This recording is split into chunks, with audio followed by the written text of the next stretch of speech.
Muy bien, 6:55 de la mañana, aquí está todo el equipo de Televicentro listo para compartir este día martes las informaciones. Ecuador amanece, el mundo no ha dejado de girar y hay mucha información. Mi querido Berito, buenos días y Dianita. ¿Qué tal, Robert, amigos televidentes? Muy buenos días para todos ustedes. Hoy día tenemos grandes novedades en cuanto al ámbito informativo y por supuesto gracias por estar en nuestra señal. Empezamos de inmediato revisando cuáles son las principales noticias en la página de Diario El Comercio en esta mañana. Diario El Comercio titula en ese día martes 7 de marzo, en 10 de los 23 bancos acepta el dinero electrónico. El medio de pago funciona mayoritariamente en entidades financieras públicas, busca apalancarse en cooperativas, pero su uso es mínimo. Polit, con el puntaje más alto, seguiría de Contralor. Hay 9 paradas de la Metrobús que se volvieron basureros. Ex jefe del ejército exhorta a soldados a vigilar elecciones. El presidente Rafael Correa cesó ayer al comandante del ejército Luis Castro, 11 meses antes de que terminara su periodo. Con los cambios se dieron 4 generales.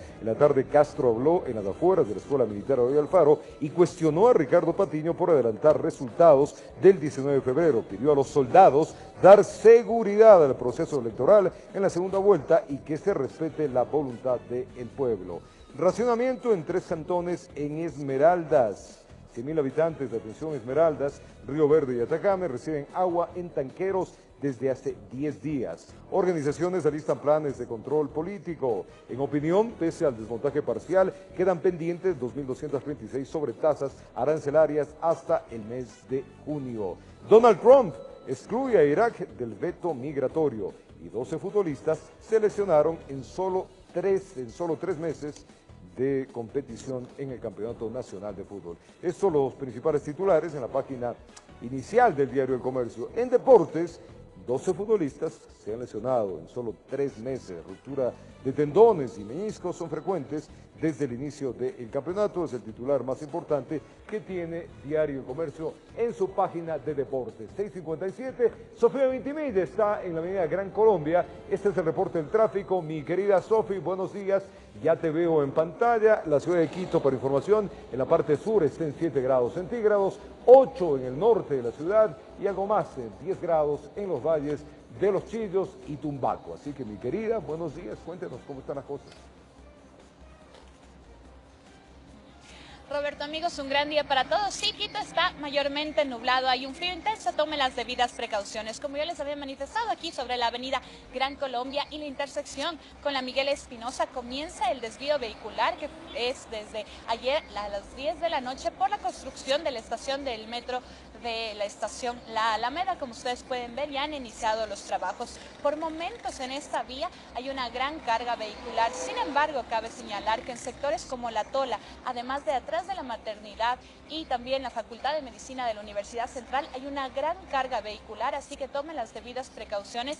Aquí, como les ha manifestado, aquí agentes civiles de tránsito, por supuesto, están resguardando y hay la debida señalética para que la ciudadanía sepa que debe subir por la Miguel Espinosa. Y les recordamos que hasta las 3 de la tarde la calle Los Ríos cambia de sentido en sentido sur-norte. También cabe señalar que al otro lado de los carriles, en la calle, en la avenida Gran Colombia, no hay ninguna complicación, todo fluye con normalidad. Por supuesto, en horas pico, inclusive los vehículos livianos pueden utilizar el carril exclusivo de la ecovía para trasladarse. Les recordamos, por supuesto, los números de pico y placa que rigen el día de hoy son el 3 y el 4. Además, los peatones también, como podemos observar, hay un poco de complicaciones debido a estos trabajos, ¿no? El paso de los peatones está un poco complicado. Sin embargo, hay que tomar las debidas precauciones, por supuesto, y tener un poco de paciencia hasta que en estas 4 semanas de este carril esté solucionado para que los transeúntes puedan circular con total normalidad. Esa es la información que se registra aquí en la intersección. Por eso también tiene una gran carga vehicular y es tan importante. Ustedes continúan con más información. Gracias a Sofía Vintimilla. Importante este sector. Hay que tener un poco de paciencia, mis vecinos, ya que, claro, los trabajos, las molestias de ahora serán la tranquilidad para el futuro, mi querida Bel. Así es, esperemos con paciencia que terminen los trabajos y luego tendremos una movilidad mucho mejor. Son las 7 en punto de la mañana, empezamos con el desarrollo informativo y les contamos que el presidente de la República cesó en funciones al comandante del Ejército General Luis Castro. En su reemplazo fue designado el general Edison Narváez. Con Castro fueron cesados además 3 generales adicionales. Todo esto se da luego de que los generales fueron quienes suscribieron la carta del ejército que llamaba a respetar la voluntad popular del pasado 19 de febrero. Mediante el decreto ejecutivo 1334, el presidente Rafael Correa designó al general de división Edison Narváez Rosero como nuevo comandante general de la Fuerza Terrestre. Narváez se desempeñaba como subsecretario de Defensa, cesando en sus funciones al general Luis Castro. Estos cambios además provocaron que 3 generales fueran removidos junto con Castro: Carlos Rodríguez, Gustavo Cabrera y Carlos Egues. Todos ellos quedaron fuera de las filas de uniformados. Los 4 altos oficiales fueron quienes participaron en un consejo de generales el pasado 20 de febrero y que emitieron un comunicado en el que hacían un llamado a los organismos competentes del Estado a velar por el respeto irrestricto de la voluntad de nuestros mandantes en las urnas. Castro además aseguró que como soldado se allana al decreto. No obstante, expreso mi profundo malestar porque este tipo de decisiones afecta la estabilidad de un glorioso ejército. Frente a la supuesta reunión del Consejo de Generales desmentida por el ministro Patiño, expresó: Mire, usted, señor Patiño, el Consejo de Generales se reúne vía telefónica o vía internet para tomar las decisiones. Yo le exhorto a preguntar a cada uno de los generales la decisión que fue promulgada para evitar que nuestro pueblo se enfrente. También se refirió a la cadena de custodia de las urnas en los comicios del pasado 19 de febrero. La cadena de custodia del glorioso ejército a cual me he honrado en comandar fue algún momento dejada para que la empresa contratada con el Consejo Nacional Electoral meta en los biombos para las elecciones. ¿Para qué? Una vez que las actas las transporta solamente un miembro de la Policía Nacional y cuando retorna, una vez con los biombos y los votos decididos por el pueblo, entreguemos también al Consejo Nacional Electoral. El que somos custodios de todo el proceso de custodia, debemos estar presentes en la observación. Y eso es lo que promulgué, es lo que indiqué. Exhortó a los militares a velar por el próximo proceso electoral. En Quito informó Adriana Rojas. Mientras tanto, el Ministerio de Defensa, mediante un comunicado, realizó aclaraciones sobre las versiones emitidas por el excomandante del Ejército, Luis Castro. Miremos. Luego de la designación del nuevo comandante del Ejército y tras las declaraciones emitidas por el removido general de división Luis Castro, el Ministerio de Defensa emitió un comunicado oficial en el que aclaró diciendo que el Consejo de Generales de las Fuerzas Armadas no funcionan para analizar escenarios a nivel político o pronunciarse al respecto. Estas reuniones tratan exclusivamente temas de carácter militar y deben ser convocadas con por lo menos 24 horas de anticipación. Para la aprobación de las actas emanadas del Consejo se requiere al menos el 75% de la totalidad de sus miembros. El supuesto consejo al que se refiere el excomandante Castro podría haberse dado como una reunión irregular y en ese sentido carece de la calificación del Consejo de Generales. Por esta razón no se ha podido evidenciar la convocatoria ni la resolución firmada por todos los miembros. En relación a la custodia del material en el proceso electoral, las Fuerzas Armadas cumplieron a cabalidad su trabajo, y así informó el señor Teniente General César Merizalde, jefe del Comando Conjunto al señor Ministro Ricardo Patiño Aroca, mediante documento remitido luego del proceso electoral. Y el Consejo Nacional Electoral ha anunciado que iniciará acciones legales en contra de las personas que ocasionaron disturbios e incitaron a las manifestaciones en contra del organismo tras las elecciones del pasado 19 de febrero. Andrés Páez, candidato a la vicepresidencia por Creo, asegura que no le teme a ninguna demanda penal. Mediante cadena nacional emitida este domingo, el Consejo Nacional Electoral anunció que se ha solicitado a la Fiscalía General del Estado se inicie la investigación para determinar a los responsables de las manifestaciones y disturbios ocasionados en contra de la institución tras las elecciones del pasado 19 de febrero. Por eso, hemos pedido a la Fiscalía General del Estado realizar todas las investigaciones pertinentes para sancionar a quienes organizaron el caos durante el proceso de escrutinios y bajo engaños alentar a los ciudadanos a tomarse a la fuerza las instalaciones del Consejo Nacional Electoral. En el video se muestra, por ejemplo, al candidato por la Alianza Crea Suma, Andrés Páez, quien encabezó las manifestaciones. Rechazamos que se haya hablado de un presunto fraude electoral, forjando pruebas para desprestigiar el trabajo realizado por el CNE. Las pruebas del fraude, mire, estas son las pruebas del fraude. Páez responde ratificando sus denuncias. Asegura tener pruebas claras de un supuesto fraude. No me extraña que esta gente siga pensando que protestar es un delito. Que le sorprende que en el video del Consejo Electoral no se nombre a varios dirigentes del partido oficialista que, según él, también presentaron denuncias de fraude. A mí pues no me va a intimidar. Y nosotros, que estén claros, que si es necesario hacer otra protesta, la vamos a hacer. Y se refiere también a este video en el que la legisladora electa por Alianza País, Marcela Guiñaga, arremete en contra del presidente del Consejo Electoral. Esto se debe a la ineptitud de Pozo, que debería renunciar por vergüenza, porque le ha quedado el puesto muy grande. Es el señor Pozo, el presidente del Consejo Nacional Electoral de este país. Páez asegura que las pruebas no las va a entregar a la Fiscalía Ecuatoriana, sino que lo hará a instancias internacionales. Lo que sí les puedo asegurar es que al doctor Chiriboga no le voy a entregar un papel. Primero porque ya mismo se va, y al sucesor de él, que es el asesor de Correa, tampoco. El Consejo Electoral ha hecho un llamado para que este tipo de manifestaciones y protestas sean evitadas en la elección del 2 de abril. Informó Javier Gallo. Son las 7:06 de la mañana, 6:06 en Galápagos. Gracias por acompañarnos. Vamos a comentarles, una vez que se agotaron ya los plazos para recursos y administrativos y jurídicos, el Consejo Nacional Electoral cerró la fase de escrutinios para la dignidad de presidente y vicepresidente, proclamando como finalistas del binomio de Alianza País, Lenín Moreno y Jorge Glass con el 39.36% de votos, y al de Alianza Creo Suma, compuesto por Guillermo Lasso y Andrés Páez, con 28.9%. También proclamó oficialmente resultados de la consulta popular sobre los paraísos fiscales, ganando la opción sí con el 55.12%, mientras que el no obtuvo el 44.88% respecto a las dignidades de asambleístas nacionales y provinciales, así como de parlamentarios andinos. El CNE continúa en la etapa de impugnaciones. Además, indicó que para la próxima campaña, en la segunda vuelta, el límite del gasto electoral será de $769.01,88 y el fondo de promoción será de $1.753.324,28. A cada uno le corresponde $876.662,14.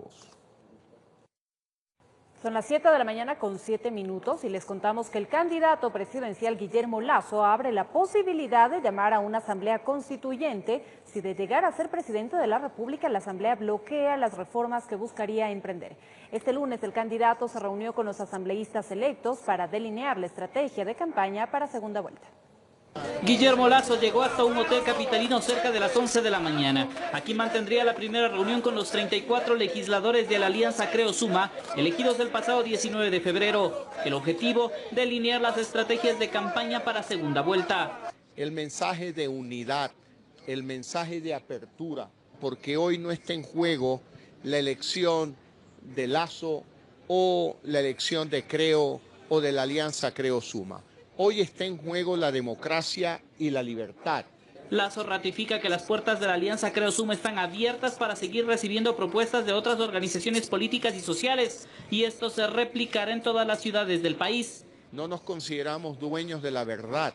Creemos y tenemos nuestras ideas, pero estamos abiertos a escoger muy buenos planteamientos de otros candidatos que fueron expuestos en la primera vuelta y en sus programas de gobierno. Agradece los últimos pronunciamientos de partidos y movimientos que abiertamente han anunciado su apoyo. Yo agradezco a Unidad Popular, por ejemplo, agradezco a todas las organizaciones políticas que se han sumado. Habló de la posibilidad de convocar a una asamblea constituyente, esto si en la nueva legislatura existen bloqueos. Nosotros no descartamos la posibilidad de llamar a una asamblea constituyente y que sea el pueblo ecuatoriano el que se pronuncie limpiamente, sin fraude en las urnas, para que escoja a sus verdaderos representantes en esa asamblea constituyente. Y en eso están de acuerdo en su bloque legislativo. Es una alternativa constitucional que tenemos, pero yo creo que debe ser la última alternativa.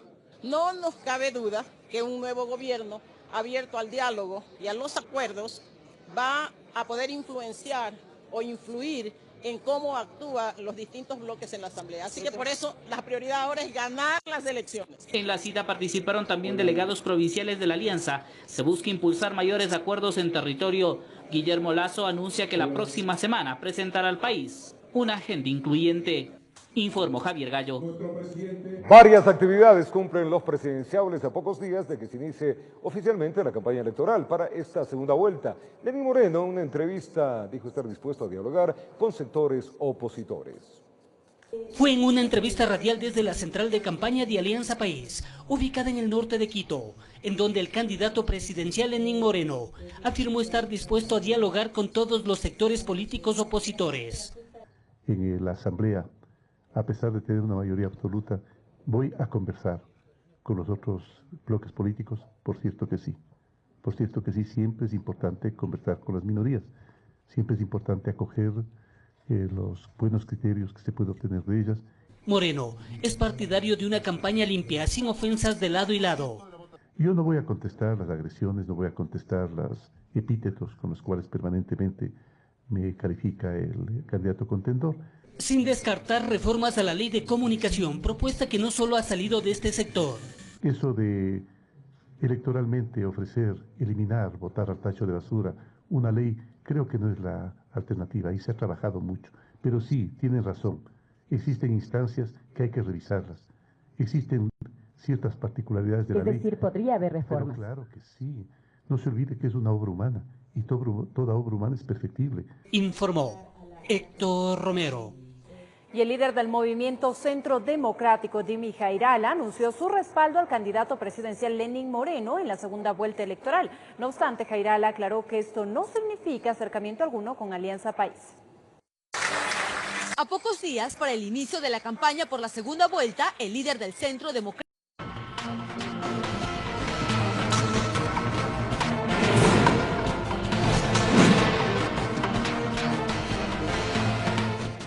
Así es, un bus, un camión y una motocicleta colisionaron en la vía Quevedo-Valencia. Como resultado de este percance, una menor de edad falleció y otras 5 personas resultaron heridas. Personal de la CTE investiga las causas del choque. Dos adelante y dos atrás. Personal del Cuerpo de Bomberos y Cruz Roja brindaron atención a 5 ciudadanos que resultaron heridos en un accidente de tránsito en la parroquia La Esperanza, vía Quevedo-Valencia.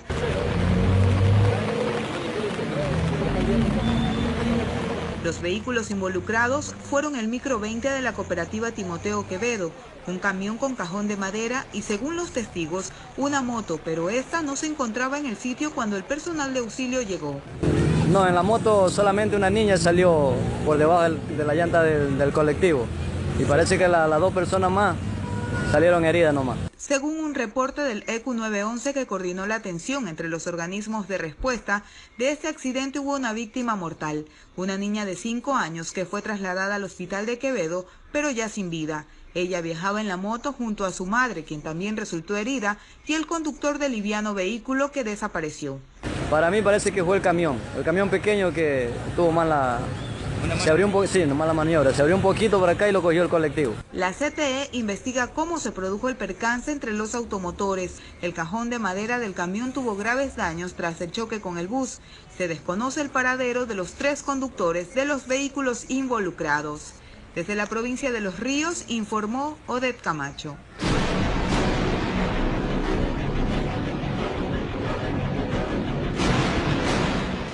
Cuatro extranjeros fueron detenidos en operativo Bastión 38. Esto ejecutado por los agentes de la Brigada Anticriminal.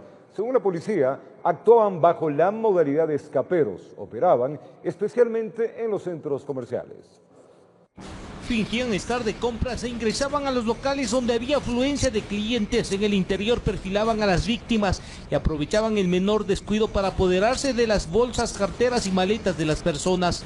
Así quedó registrado en el circuito cerrado de un local. En primera escena, la cartera está colgada en el coche de un bebé. En la segunda, ella está en manos de una mujer que sale del sitio esquivando ser detectada. Y en un momento de descuido, inmediatamente toman estos bienes, se sustraen y salen inmediatamente. Segundos después, sus compinches proceden a abandonar el local. Sale la otra mujer y los dos hombres.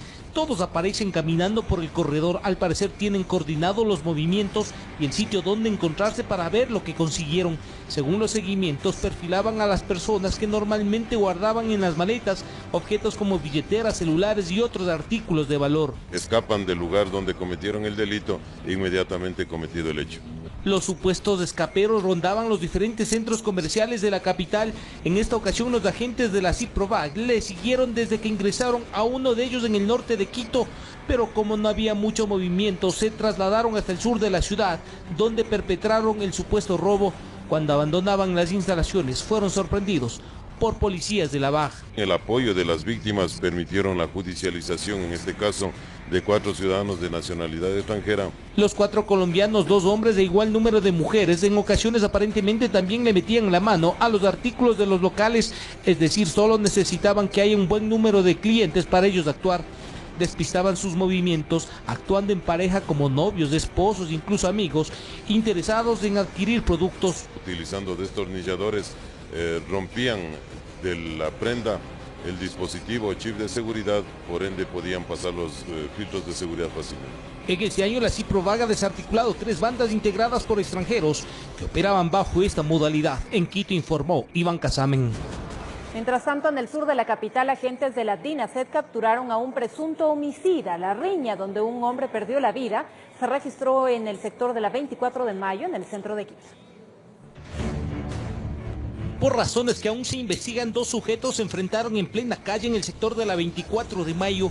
En medio de los golpes aparentemente salieron a relucir armas cortopunzantes. Uno de ellos le asestó una puñalada a la altura del tórax, herida que acabó con la vida de su contrincante en cuestión de minutos. Está por verificarse la motivación que condujo a esta riña.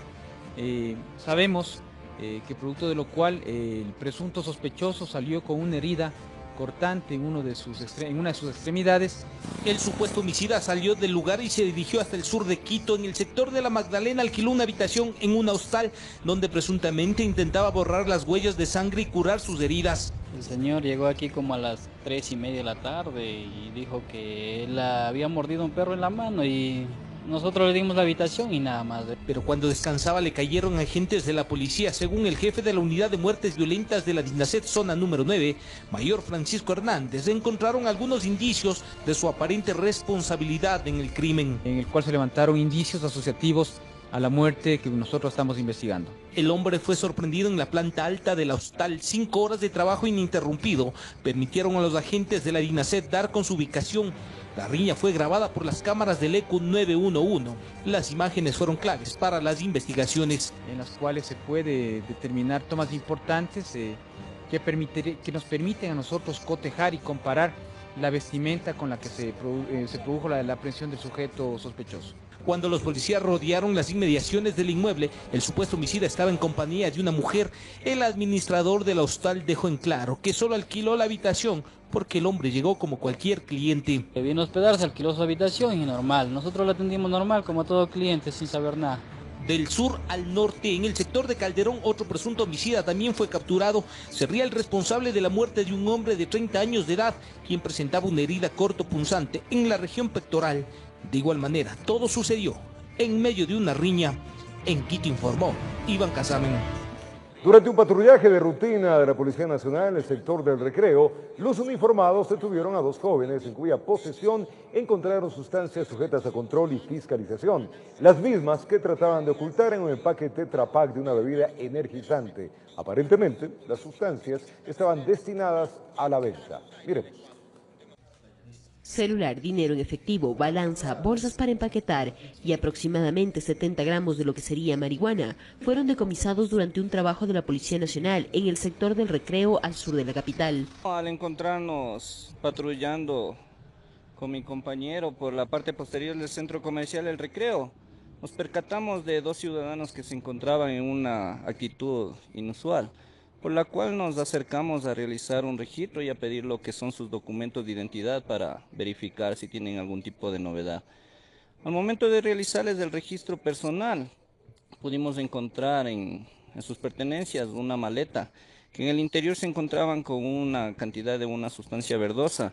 Fueron detenidos 2 ciudadanos, quienes no presentan antecedentes. Se presume que la sustancia estaba destinada a la venta.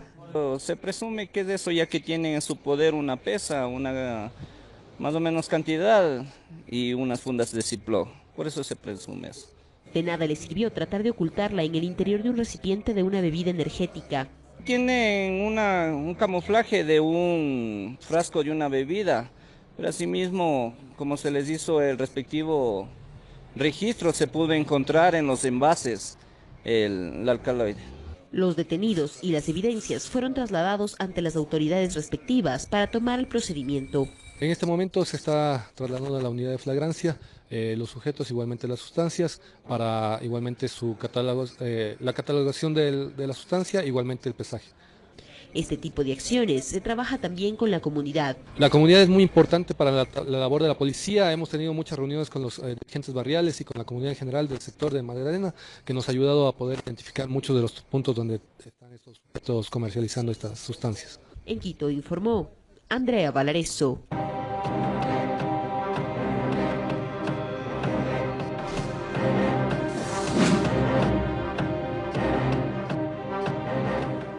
La gobernación de Manabí declaró el estado de emergencia por el fuerte temporal que afecta a la provincia, donde más de 600 familias han resultado damnificadas por las fuertes lluvias. Mientras tanto, continúa la evaluación de los daños en los sitios más afectados. El gobernador de Manabí decretó el estado de emergencia para toda la provincia por las fuertes lluvias y afectaciones en algunos sectores rurales de Manabí, donde las pérdidas son cuantiosas en Miguelillo y Pueblo Nuevo. Y este declaratorio de emergencia obedece a lo que es inundaciones por la etapa invernal. En tal caso, hay declaratorios de emergencias cantonales, 6 cantones se declararon de emergencia en estos días, San Vicente, Chone, Manta, Montecristi, Portoviejo y Tosagua. Y el día de hoy, bueno, algunas parroquias que hemos visto afectaciones que son de conocimiento público, hemos tenido que hacer una declaratoria de emergencia por la etapa invernal. Esto corresponde y obedece a todas las afectaciones que se han visto, más de 600 familias en hogares acogientes y refugios temporales y todas las ayudas que se han brindado en la provincia de Manabí. La Secretaría de Gestión de Riesgo coordinará con el Ministerio de Vivienda para ayudar a las personas afectadas por el temporal, mientras que aún se evalúan las pérdidas en el sitio Miguelillo y Pueblo Nuevo. Perder su sitio donde la gente ha vivido permanentemente, eso es incuantificable. Pero en tal caso, estamos atendiendo la emergencia. Esta declaratoria nos permite utilizar más recursos de los que tenemos en la provincia, solicitarlos en caso de ser necesario y vamos a atenderlos a medida que vengan las afectaciones. Todo es. Aquí tenemos ayuda con los vecinos que no le han pasado nada, nos han ayudado con la colchón, tordo, ropa, para abrigarnos. Desde la provincia de Manabí informó Johnny Armendáriz. 7:39 de la mañana, 6:39 en Galápagos. Ayer varios sectores de Guayaquil se inundaron luego de una intensa lluvia caída en la tarde de este día lunes. El puerto principal, tanto transeúntes como conductores, allá tuvieron dificultad para transitar por las calles anegadas. Esto pasó especialmente allá en el norte de la urbe. El fuerte aguacero que soportó Guayaquil este lunes rápidamente comenzó a provocar estragos en diferentes sectores de la urbe.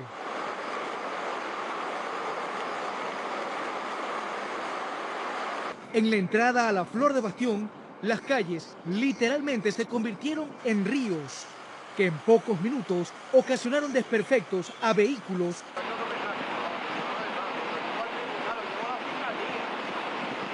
e inconvenientes en la movilización de transeúntes.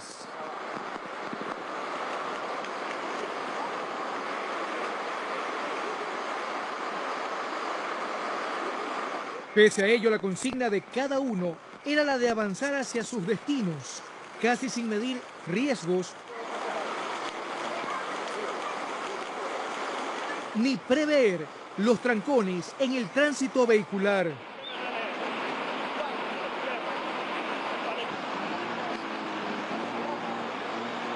La lluvia y ráfagas de viento en varios sitios del noroeste de la ciudad no perdonaron ni a quienes trataban de protegerse. En algunos casos, no hubo ni paraguas que aguantara la inclemencia de las precipitaciones.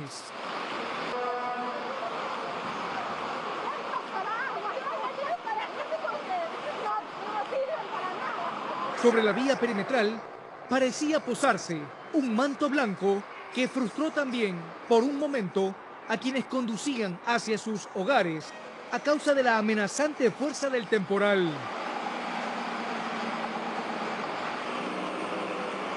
Informó Ítalo Ruiz.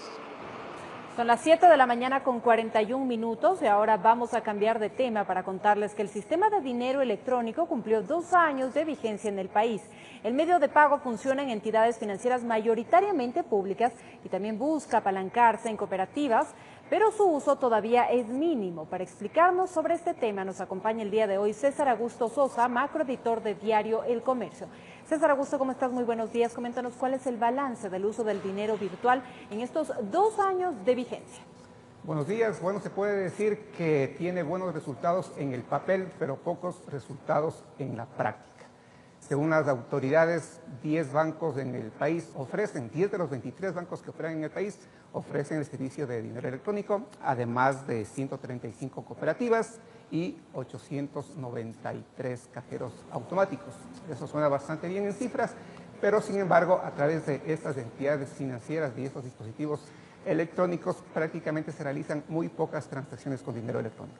César Augusto, ¿y qué tipo de servicios son los que están ofreciendo en las entidades financieras que están en línea con este sistema? Son básicamente los mismos que cualquier otro medio de pago, como abrir una cuenta de ahorros o abrir una cuenta corriente. Es decir, se puede abrir la cuenta de ahorros en un banco, tiene costo, eso sí, en los bancos privados se pueden hacer retiros, que en este caso de dinero electrónico se llaman descargas, tanto en ventanilla como en cajeros automáticos, y a quienes usan el dinero electrónico tienen también la posibilidad de hacer pagos, por ejemplo, de impuestos en municipios, impuestos en el SRI. Hay muchos establecimientos que ofrecen también esta opción de hacer pagos o compras en establecimientos de supermercados, en tiendas, en farmacias. Es decir, hay algunos beneficios, pero el uso es relativamente mínimo. Precisamente a eso vamos, César Augusto. ¿Hay algún aumento en el número de cuentas abiertas? ¿Qué tanta acogida hay entre el público en general?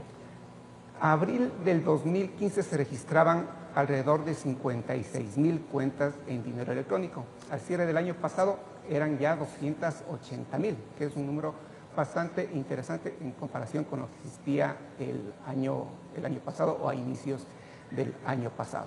Se han hecho alrededor de 1 millón de transacciones a través de los diferentes cajeros o entidades que ofrecen este servicio, pero eso representa menos del 1% de lo que existe en liquidez o en movimiento de dinero a nivel nacional. Ni siquiera el 1%, el 0,1%. Bueno, interesante dato. César Augusto, ¿y por qué razones el sistema no es atractivo para las entidades financieras privadas en nuestro país? ¿Qué es lo que pasa? Bueno, son básicamente 3 factores. El principal es la desconfianza que existe. Ha habido algunas diferencias entre el gobierno y las entidades privadas para ofrecer este mecanismo, este medio de pago. Está monopolizado por el Banco Central. Los bancos dijeron que también se amplíe para que los bancos privados puedan ofrecer su propio sistema. Eso fue negado. Existe un monopolio en el Banco Central. Y del lado de los usuarios o de los clientes, tienen otros medios alternativos. Pueden hacer transferencias vía internet, vía cajeros también que están disponibles. Tienen la posibilidad de hacer movimientos a través de las tarjetas de débito. Si es que existen estos mecanismos con los cuales ya están familiarizados, existe poco interés en entrar a probar un nuevo medio de pago como es el dinero electrónico. Interesante información, César Augusto. Te deseamos una excelente mañana. 7:44 y continuamos con noticias en la ciudad de Quito. Y ponga atención a la siguiente nota. En el edificio del registro de la propiedad de Quito reposa el libro más antiguo de la ciudad, donde constan todos los inmuebles como terrenos y casas que existían en el año 1780. El valor del libro es incalculable, por lo que se lo está guardando en una caja de seguridad especial. Les contamos los detalles. El primer libro de registros de Quito se escribió hace 237 años. Se trata del libro de hipotecas que guarda los nombres de la gente que comercializaba sus bienes en 1780. Para 1826 se crearon los libros de propiedades, donde además de las hipotecas se registraban los bienes. Hasta el momento se han escrito 11.500 libros. En cada uno hay entre 500 y 700 actas.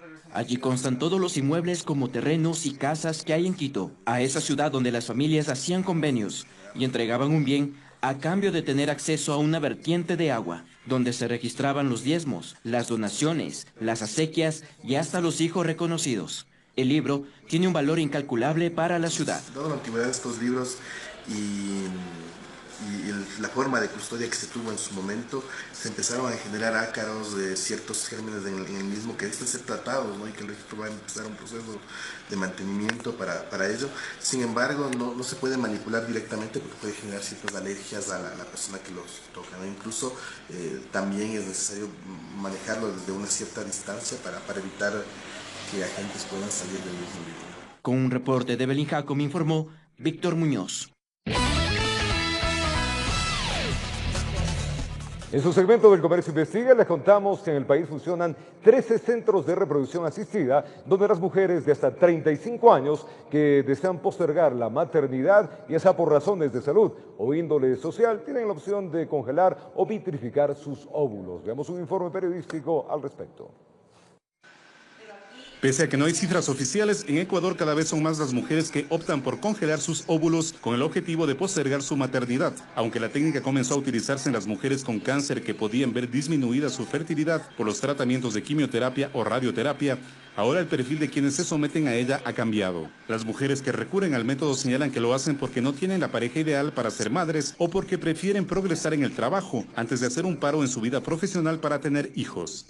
Esta es una congelación de óvulos por motivo social, en el cual las mujeres en edad reproductiva jóvenes congelan sus óvulos como un futuro de fertilidad para usarlos después, cuando ya hayan encontrado su pareja, cuando ya estén decididas a ser madres, pero están congelando óvulos de mucha mejor calidad para utilizarlos en un futuro. La técnica de vitrificación de óvulos se realiza en centros de reproducción asistida del país desde el 2009. El procedimiento supera los $3.000. La sobrevida de los óvulos vitrificados es cerca del 90%. En 1984 nacieron los primeros bebés como resultado de técnicas de criopreservación, es decir, congelación o vitrificación de óvulos en Holanda y Australia. Los especialistas recalcan que como paso previo hay que someter a las pacientes a estudios serológicos y cervicales para detectar bacterias, virus y otros, para evitar así contaminación cruzada cuando se recolectan los ovocitos. Bueno, la criopreservación de ovocito actualmente es una herramienta muy útil para la preservación de la fertilidad. Está indicado en pacientes o mujeres sanas que por diversas razones sociales postergan su maternidad y en mujeres que cursan con una enfermedad oncológica. En Ecuador hay 13 centros de reproducción asistida, 7 de ellos en Quito. En la capital, 3 centros vitrifican óvulos. Con un trabajo periodístico de Mariela Rosero, informó Javier Basantes. Vamos de vuelta al Ecuador y la Federación Ecuatoriana de Deportes para Personas con Discapacidad Visual organizó el primer torneo nacional de goalball en el Coliseo del Ministerio de Deportes, esto en la ciudad de Quito. Son 8 clubes integrados por deportistas con discapacidad visual. Esto, pues, dieron realce al evento y participaron del mismo. Veamos de qué se trata.